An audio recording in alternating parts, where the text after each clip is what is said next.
छत्रपती शिवाजी महाराज हे 100% धर्मनिरपेक्षच होते असं वक्तव्य केंद्रीय मंत्री नितीन गडकरींनी केलं। शिवाजी महाराजांनी अनेक लढाया जिंकल्या, मात्र कधीही मशिदीवर हल्ला केला नाही असंही गडकरींनी आपल्या भाषणात नमूद केलं।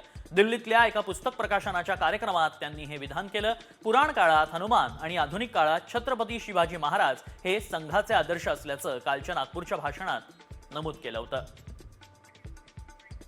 वो इसलिए आदर्श है कि आदर्श शासक तो थे, आदर्श पिता भी थे, न्याय निष्ठुर राजा भी थे और कल्याणकारी भी राजा थे। और छत्रपति शिवाजी महाराज हमारे देश के इतिहास के ऐसे लोक कल्याणकारी राजा थे कि वो 100% सेक्युलर थे। उनके पूरे इतिहास में अनेक लड़ाइयां उन्होंने जीती, पर कभी कोई मस्जिद पर उन्होंने अटैक नहीं किया।